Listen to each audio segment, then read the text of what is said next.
Hello दोस्त, मैं हूं धर्मेंद्र कुमार।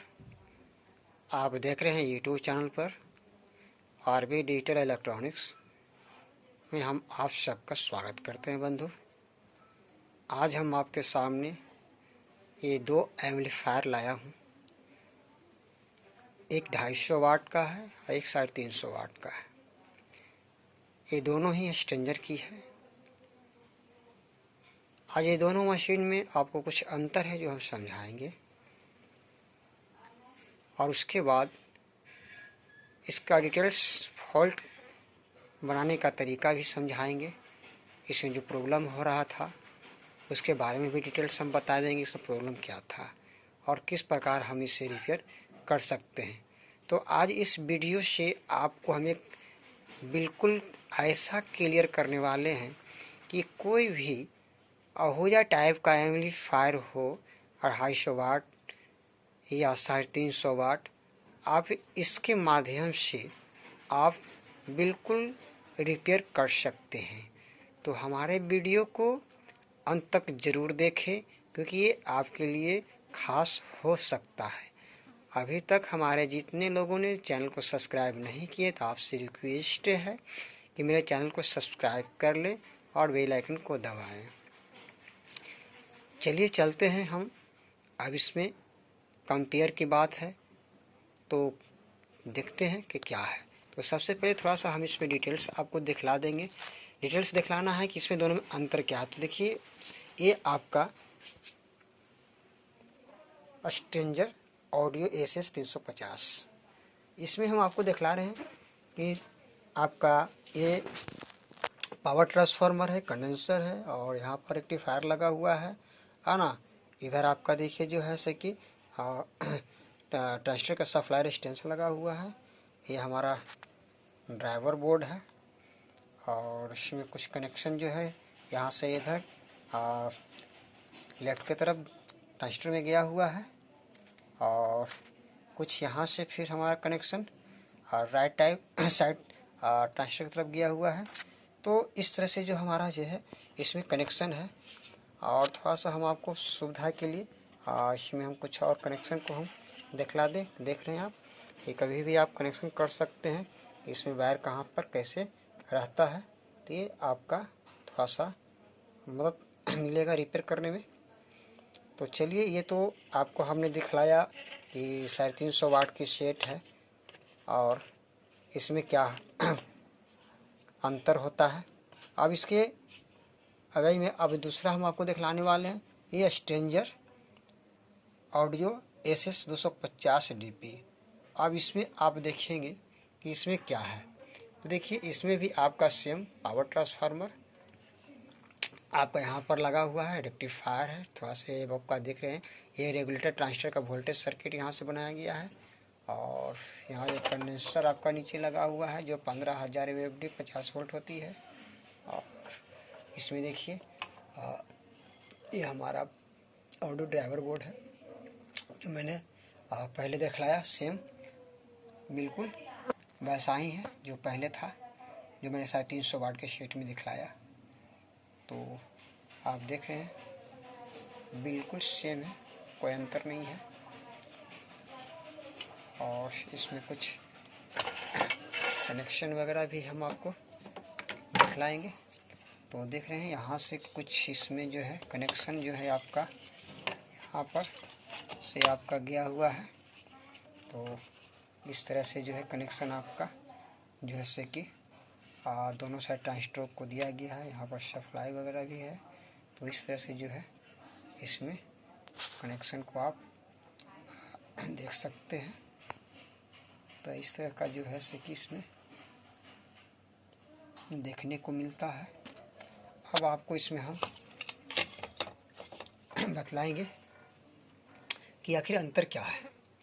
अभी तो आपने देखा कि दोनों सेम दिखने में आपको लग रहा है। मैंने देखिए जो है से कि स्ट्रेंजर है ना 250 वाट का इस सेट का है, तो बिल्कुल आपका सेम देखने को मिल रहा है। और इसी तरह से स्ट्रेंजर 250 वाट का सेट है जो सेम देखने को मिल रहा है। तो दोनों में अंतर क्या है, तो इसमें दोनों में कोई ख़ास अंतर नहीं है। कुछ अंतर जो है से कि मेन ट्रांसफार्मर जो आप देख रहे हैं इसमें कुछ वोल्टेज को बढ़ाया गया, कुछ एम्पियर को बढ़ाया गया है। इसके बाद यहाँ देखिए ये साइड में अहुजा में 3 लगे हुए रहते हैं, या फिर जो है से कि हाँ 3 लगे हुए रहते हैं, और इसमें जो है से कि 4 लगा है। तो अहुजा 250 वाट का सेट में 3 पीस रहता है, इसमें 4 रहता है। और इसी तरह से जो है से कि इसमें आपका एक और बढ़ाया गया है ट्रांजिस्टर, आप देख रहे हैं यहाँ पर। इसमें भी जो है से कि एक इधर बढ़ा, यानी दोनों साइड इसमें एक एक ट्रांजिस्टर को बढ़ाया गया है। बस इसमें खास यही अंतर है, अंतर और इसमें ज़्यादा कुछ नहीं है। अब रह गया कि 250 वाट का ये सेट और ये सेट में अंतर थोड़ा रहेगा वोल्टेज का। जैसे कहने का मतलब है कि जब वोल्टेज हम नापेंगे तो कुछ इसमें वोल्टेज जो है 250 वाट सेट से, यानी इस सेट से कुछ इसमें वोल्टेज ज़्यादा प्राप्त होंगे। जहाँ पर मान लिया हमें 45-46 वोल्ट मिलते हैं, वहाँ पर कुछ ज़्यादा मिलेंगे। जहाँ पर मान लिया हमारा 35 वोल्ट मिलता है, वहाँ पर कुछ ज़्यादा मिलेंगे। मतलब कुछ का डिफरेंट रहेगा वोल्टेज में। तो इसमें कोई घबराने की बात नहीं है। आप इसके माध्यम से आप कोई भी 350 वाट का एम्पलीफायर और 250 वाट का एम्पलीफायर आप फुल्ली आप रिपेयर कर सकते हैं। तो ये आपको समझने के लिए मैंने ये तरीका को बतला दिया, ताकि आप इसमें कभी मिस्टेक ना खाएं। देखिए यहाँ पर जो है से कि सीधी सी बात है कि 4 पीस आपका 4 पीस आपका जो है वायर बाउंडर लगा हुआ है इसका सप्लाई। तो समझ जाइए आपका कि इसमें 4 ट्रांजिस्टर है ना, और इसमें होता है 3 ट्रांजिस्टर है, तो 3 को आपका वायर बाउंड लगा हुआ है। तो ये 250 वाट की सेट में जो है से कि दोनों साइड 3 पीस मॉसफेट लगे होते हैं, और इसमें जो है से कि 350 वाट में एक मॉसफेट को बढ़ाया गया है।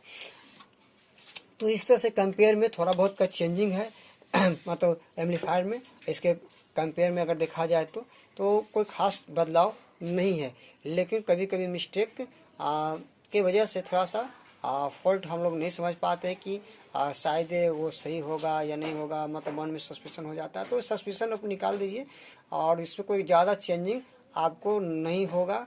वोल्टेज वगैरह नापने में भी आप 250 वाट की तरह इसको आप नाप सकते हैं, और थोड़ा बहुत वोल्टेज में आपको चेंजिंग होगा।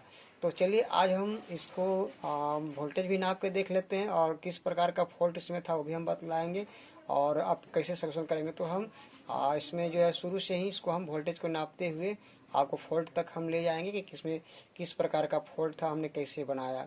तो आज हम इस पर चर्चा करेंगे कि इसमें कि आप किस प्रकार काम करोगे, आप किस प्रकार से एम्पलीफायर को जो है से बना पाओगे। तो हम चलिए अब इसका वोल्टेज जो है से कि हम नाप करके देखेंगे कहाँ कहाँ पर कितना वोल्टेज प्राप्त होता है। तो आप देख रहे हैं मैंने इस एम्पलीफायर मशीन में मैंने करंट को दिया है, आप देख रहे हैं इंडिकेशन वगैरह शो कर रहा है। अब इस शीट में हम वोल्टेज हम नाप करके आपको हम बताएंगे, साथ साथ में फॉल्ट भी आपको हम बताते जाएंगे कि किस प्रकार से आप इसे चेक करेंगे। तो सबसे पहले इसमें फॉल्ट था हमारा, इसमें जो है कि आउटपुट ट्रांजिस्टर पर वोल्टेज सप्लाई नहीं मिल रहा था। तो मैंने क्या किया, तो हम आपको वोल्टेज के दौरान आपको फॉल्ट को भी बताते हम जाएंगे। अब ध्यान देना, क्योंकि ये हम शुरू से अंत तक इसको जो है हम बनाने का तरीका बता रहे हैं कि मशीन में प्रॉब्लम होने पर क्या क्या चेक करेंगे, कैसे कैसे आप बनाएंगे। यानी अगर आपके मशीन में शॉर्टिंग प्रॉब्लम है ना, आपका मशीन में शॉर्टिंग प्रॉब्लम है, शॉर्ट सर्किट प्रॉब्लम है, तो आप कैसे सोल्व करेंगे।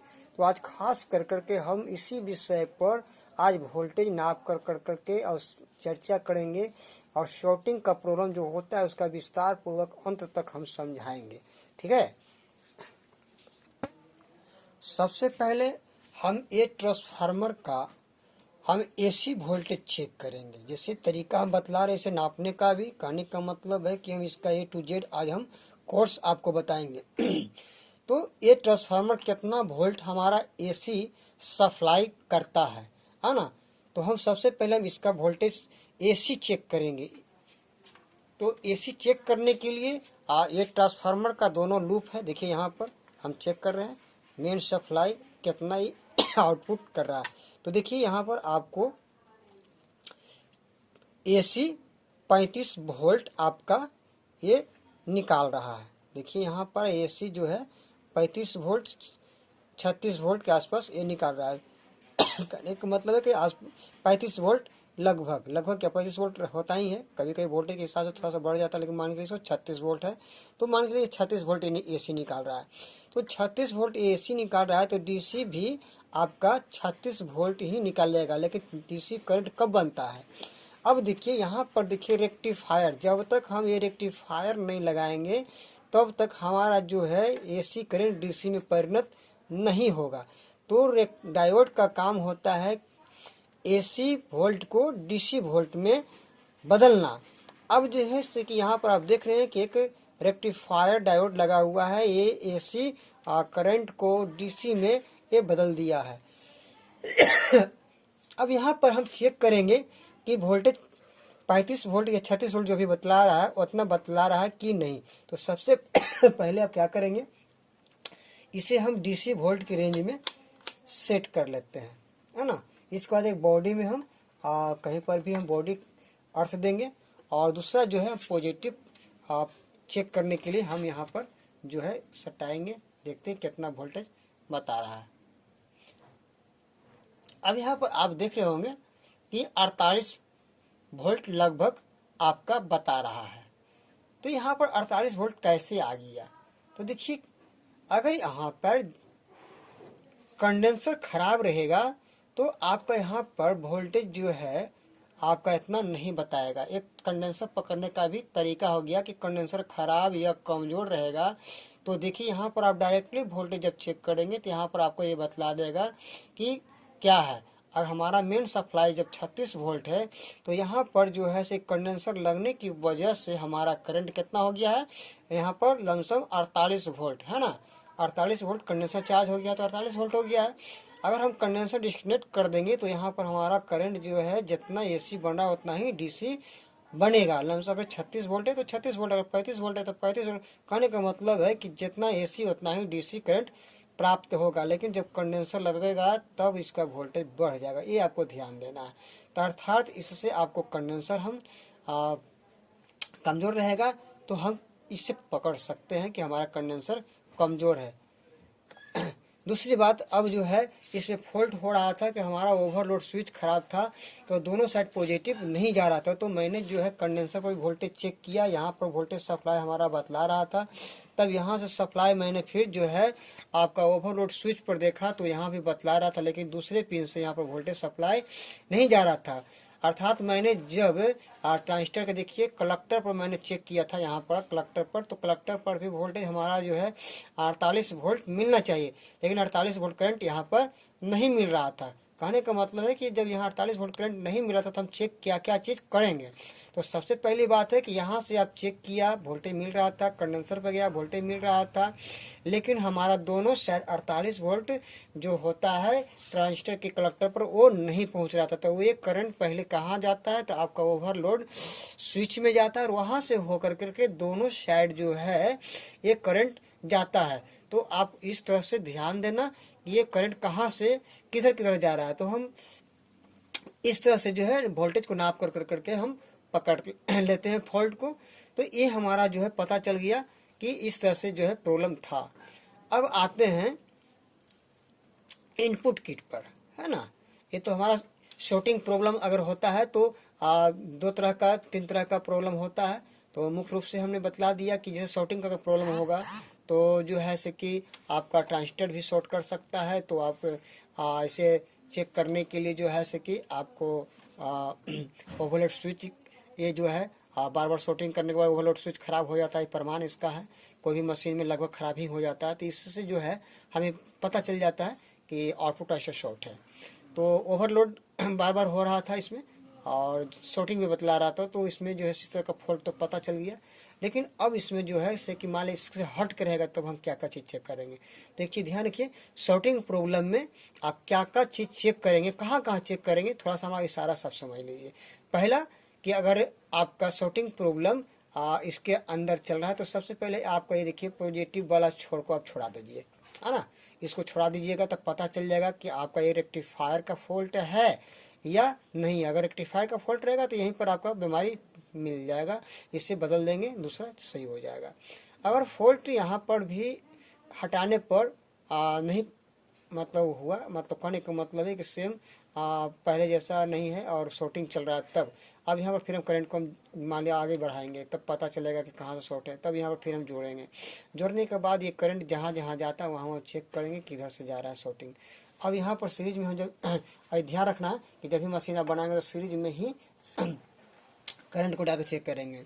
तो दूसरा पहला शॉर्टिंग का प्रॉब्लम ट्रांजिस्टर से होता है, दूसरा रेक्टिफायर से होता है, और तीसरा जो है आपका शॉर्टिंग का प्रॉब्लम यहाँ 2-30-55 लगा हुआ इसका शॉर्टिंग की वजह से होता है, या फिर हो सकता है कि आपका 78-18 भी शॉर्टिंग होने से होता है। तो इसका मुख्य रूप से 3 गो है जो शॉर्टिंग का कारण बनता है, और चौथा यहाँ पर देखिए कंडेंसर जो लगा हुआ है इसका भी होता है। देखिए चौथा यहाँ पर जो कंडेंसर लगा हुआ है ये भी फॉल्ट करता है, ये भी कभी कभी शॉर्ट होने के बाद जो है कि आपका वोल्टेज ड्रॉप करेगा। तो मुख्य रूप से आपका ये 4 विभाग है जो शॉर्टिंग प्रॉब्लम दिखाता है। तो जब भी आप सेट बनाएंगे तो शुरू से वोल्टेज नापते हुए जाएंगे, नहीं तो आपको परेशानी हो जाएगा, फॉल्ट ढूंढते रह जाओगे, फॉल्ट नहीं बन पाएगा। तो आप सीरियली ढंग से आप फॉल्ट को बनाओगे तो इजी वे में आपका काम हो जाएगा, और वोल्टेज वगैरह नापते हुए आप आगे बढ़ोगे तो आपका फॉल्ट भी पता चल जाएगा कहाँ से है। अब इस पर हम वोल्टेज नाप करके आपको बतलाएंगे कहाँ पर कितना वोल्टेज बतानी चाहिए। तो अब देखिए इसमें हम मुख्य रूप से यहाँ ये ट्रांजिस्टर दोनों पर, और यहाँ 3 वो इसमें मुख्य होता है, और यहाँ पर देखिए रेगुलेटर वोल्टेज है ना, ये जो है चेक आपको चेक करना पड़ता है। अगर आपका सेट सही रहेगा तो यहाँ पर कितना कितना वोल्टेज प्राप्त होंगे जो आज हम आपको बतला के क्लियर करेंगे। आप इसके अनुसार कोई भी 250 वाट का सेट हो या 300 वाट का सेट हो, इससे मिलता जुलता कोई भी सेट आप फुल्ली रिपेयर कर सकते हो, है ना। तो देखिए यहाँ 30% के पहले लेग पर हम वोल्टेज को चेक करते हैं, तो लगभग 0.5 वोल्ट के आसपास मिलना चाहिए, लेकिन यहाँ पर लगभग 9 वोल्ट भी ठीक है, तो इतना मिलना चाहिए। सेकंड वाला पर जो है कि हम चेक करते हैं, इसमें जो है कि है ना सेकंड लेग पर, तो जितना वोल्टेज हमारा यहाँ बताएगा है ना, ये मेन पॉजिटिव, देखिए यहाँ पर जो मेन पॉजिटिव है उतना ही वोल्टेज हमारा यहाँ पर भी मिलना चाहिए। तो हम देखिए इसका बॉडी में भी इसका जो है बीच वाले से कनेक्ट रहता है, हम यहाँ से हम चेक कर सकते हैं। तो देखिए हमारा जो है से कि DC 48 वोल्ट 48.2 वोल्ट बन रहा है, तो यहाँ भी 48 वोल्ट मिल रहा है, यहाँ इतना मिलना चाहिए क्योंकि कंडीशन के अनुसार, है ना। तो इस तरह से जो है से हमारा यहाँ पर वोल्टेज सही प्राप्त हो रहा है। अब देखेंगे इस ट्रांजिस्टर का तीसरे लेग पर, तो लमसम यहाँ पर 1 से 2 वोल्ट पॉइंट में आएगा। देखिए यहाँ पर 0.2 वोल्ट लमसम बतला रहा है, यहाँ पर भी लगभग ठीक ही बतला रहा है ना, लमसम 2 से 3 वोल्ट बतला रहा है, ठीक है। ऐसे तो 0.5 वोल्ट आना चाहिए, तो लेकिन कुछ कम है, वोल्टेज की वजह से थोड़ा सा कम है, तो इतना बतला रहा है। तो दूसरे पर अब चलते हैं, इसका भी फर्स्ट लेग पर आपका उतना ही बतला रहा है जैसे पहले वाला में सेम बतलाया, और बीच वाले में हम देखते हैं तो लमसम उतना ही वोल्टेज 48 वोल्ट के आसपास बतला रहा है, ये भी ठीक है। और फिर तीसरे लेग पर हमारा वोल्टेज लमसम 3 वोल्ट बतला रहा है, यानी 0.3 वोल्ट, यहाँ भी ठीक है। तो जब सेट हमारा सही स्थिति कंडीशन में रहेगा तो ये वोल्टेज यहाँ पर इतना बताएगा, ठीक है। आगे हम वोल्टेज फिर हम आगे चलते हैं, रेगुलेटर को यहाँ पर वोल्टेज चेक करेंगे। तो यहाँ पर जो है से कि हमारा जो 48 वोल्ट डायरेक्ट नहीं आता, देखिए यहाँ पर आए हाई वोल्टेज वजह से यहाँ पर कंडेंसर ख़राब हो गया था, तो अभी तो हमने नहीं यहाँ पर नहीं लगाया है, हम इसे फिर रिपेयर करके हम लगा देंगे। तो यहाँ पर देखिए क्या है, यहाँ पर 48 वोल्ट इसके द्वारा इस वायर बाउंड के द्वारा जो है से कि आगे बढ़ा है। और यहाँ पर देखिए बैटरी का भी पॉइंट आकर जुटा हुआ है, जो ये कि सेट 24 वोल्ट से आपका ऑपरेट होता है, तो 36 वोल्ट से ऑपरेट होता है। और इसमें जो है कि बैटरी का भी सिस्टम लमसम आपका दिए हुए है, थोड़ा सा हम कंफर्म कर देते हैं कि बैटरी हाँ, ये बैटरी से 24 वोल्ट सप्लाई मिलता है। तो यहाँ से जो है से हो करके जो है से कि यहाँ आता है, और यहाँ ही पर से जो है हमारा जो है ये वोल्टेज सप्लाई जो है से कि 48 वोल्ट इससे हो करके गुजरा है, और गुजर करके यहाँ आया है, और यहाँ से फिर देखिए हमारा इस ट्रांजिस्टर पर आया है। अब जैसे हम इसको वोल्टेज को नाप कर अगर हम देखना चाहेंगे तो हम इसे नाप के देख सकते हैं कि कितना वोल्टेज यहाँ पर प्राप्त हो रहा है। तो सबसे पहले इसमें फर्स्ट वाले लेग पर हम वोल्टेज को नापेंगे। ये हमारा जो है से कि इनपुट है, तो इनपुट पर हमारा कितना बतला रहा है वोल्टेज। यहाँ देखिए लमसम 39 वोल्ट के आसपास यहाँ आ रहा है ना। यहाँ पर 39 वोल्ट के आसपास आने का कारण क्या है कि यहाँ पर बायबॉन्ड रेजिस्टेंस लगा, इससे कुछ वोल्टेज कम जाता है, ठीक है। तो यहाँ पर जो है 35 से 36 वोल्ट के आसपास मिलना चाहिए। कुछ कंडेंसर की वजह से जो भी वोल्टेज यहाँ पर बढ़ जाती है। उसके बाद बीच वाला इसका ग्राउंड होता है, बीच वाले में कोई वोल्टेज नहीं बतलाएगा। और थर्ड लेग इसका आउटपुट है, जो यहाँ पर लमसम जो है 18 वोल्ट प्राप्त होना चाहिए। तो देखिए यहाँ पर 18 वोल्ट के आसपास जैसे कि मिल रहा है, और हाँ ना 18 वोल्ट। अच्छा हाँ, कुछ वोल्टेज 1-2 वोल्ट बढ़ता है कंडेंसर की वजह से, तो थोड़ा सा इसको ध्यान देना होगा। तो इस तरह से जो है यहाँ पर वोल्टेज प्राप्त होंगे। अब हमें ये चेक करना है कि यहाँ जो है से हमारा जो है से कि रेगुलेटर वोल्टेज प्राप्त हो रहा है कि नहीं हो रहा है। तो हम इस पर भी वोल्टेज थोड़ा सा चेक करके हम देख लेंगे, है ना। तो देखिए यहाँ पर आपका वोल्टेज कितना मिल रहा है सो हम देखेंगे। तो यहाँ पर आपका जो है से लमसम 1 वोल्ट के आसपास मिलना चाहिए, लेकिन यहाँ पर लमसम 94 वोल्ट मिल रहा है, ये भी ठीक ही है। 94.0.94, हाँ 1 वोल्ट इसको मान के चलिए। तो इस पर आपको मिल रहा है, यानी कहने का मतलब है कि अगर हम रेगुलेटर से थोड़ा सा बढ़ावेंगे तो यहाँ पर वोल्टेज बढ़ सकता है, लेकिन चलिए यहाँ पर ठीक है। और अब देखते हैं यहाँ इस साइड में कितना वोल्टेज हमको मिल रहा है। तो यहाँ पर देखिए हमारा 15 वोल्ट प्राप्त हो रहा है लमसम, यहाँ पर भी हमारा ठीक है ना। तो चालू कंडीशन में हमारा यहाँ पर 15 वोल्ट के आसपास दोनों रेजिस्टेंस पर प्राप्त होंगे। और ये हमारा देखिए जो ऐसे कि प्रीसेट है, बाइसिंग और वोल्ट को रेगुलेट करता है। तो अब कहने का मतलब है कि ये प्रीसेट पर भी लमसम वोल्टेज आपका उतना ही बतलाएगा जितना भी हमने आपका रेजिस्टेंस पर चेक किया, है ना।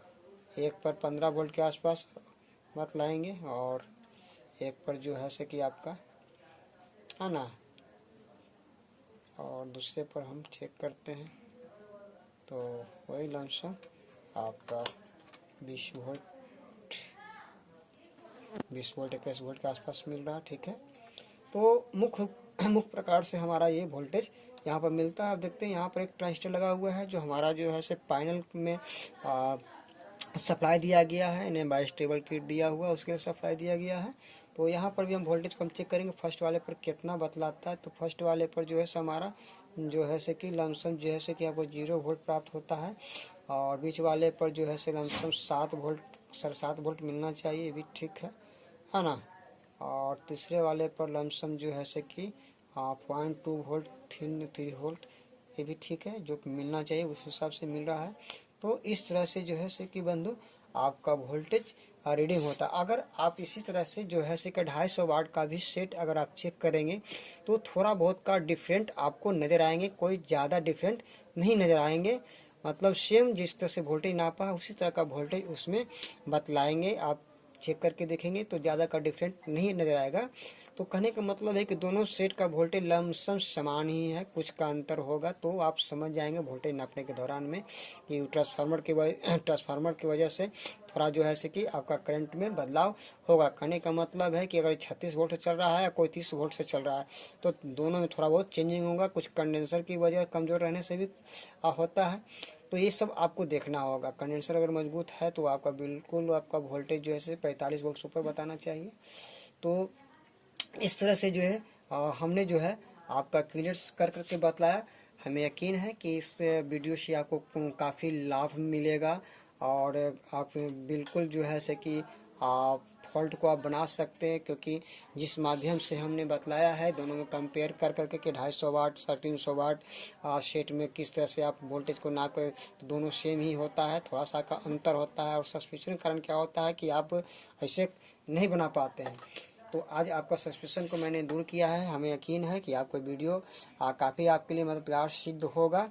तो हमारा वीडियो अगर अच्छा लगा हो तो लाइक कीजिए, शेयर कीजिए, सब्सक्राइब करना ना भूलें, और बेल आइकन को ज़रूर दबाएं ताकि हमारा नोटिफिकेशन आप तक सीधा पहुंचता रहे। तो धन्यवाद। अब अगले वीडियो में फिर हम मिलते हैं, आप कुछ विशेष रूप से आपके लिए हम लेकर करके। तो धर्मेंद्र कुमार का तब तक के लिए नमस्कार।